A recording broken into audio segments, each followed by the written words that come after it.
Hello everybody, my name is Sniping is Fun, and I welcome all of you back to my channel for the next video I'm going to be producing for all of you to see here on YouTube.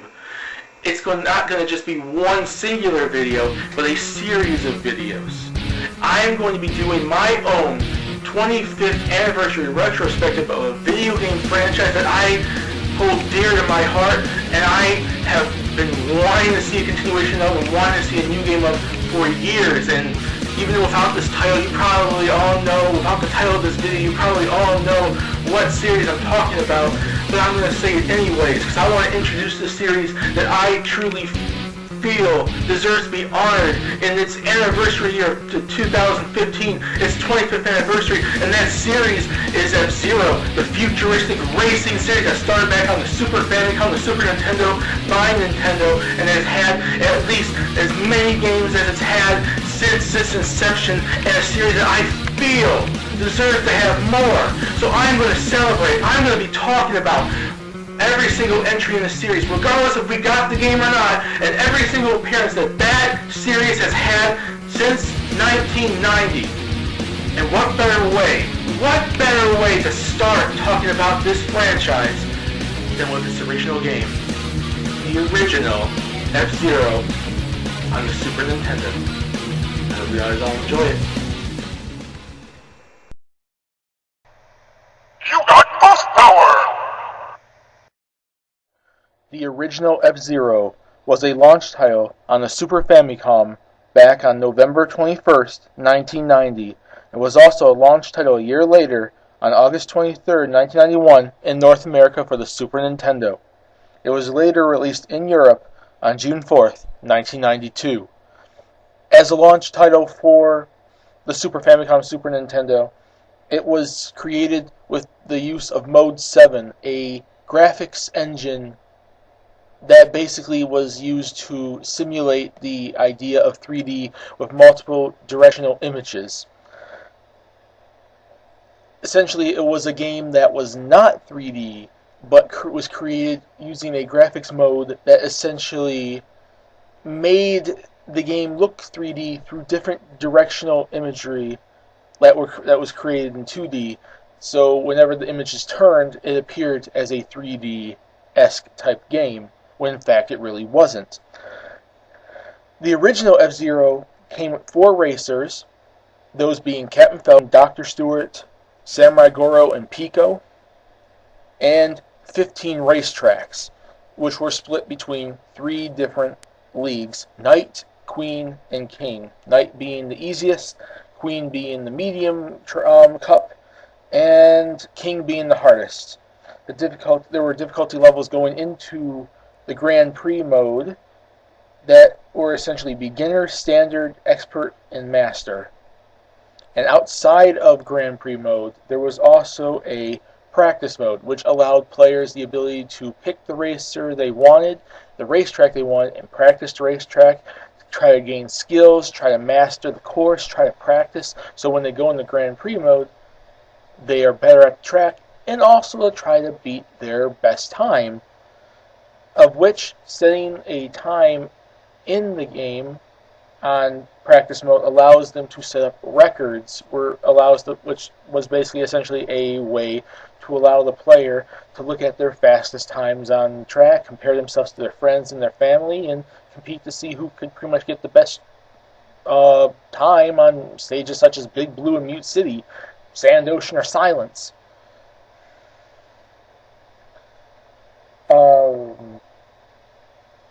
The original F-Zero was fairly well generally praised of a game. It got pretty good to high scores between different publications back in the early 90s when the game came out. It was also credited as being basically a starting point for the standard of futuristic racing games, and it basically invented that genre. Like, essentially, the original F-Zero was basically the originator of the futuristic racing game genre. And I'm going to look up the general sales data that this game had,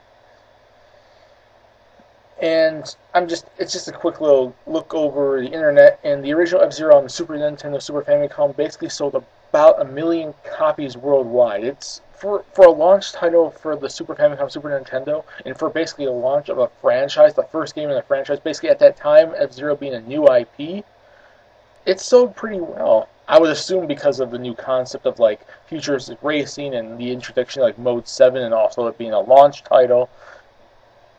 I think basically gained the attention of gamers at the time and gaming publications at the time and people at the time to notice it and for it to actually sell fairly well.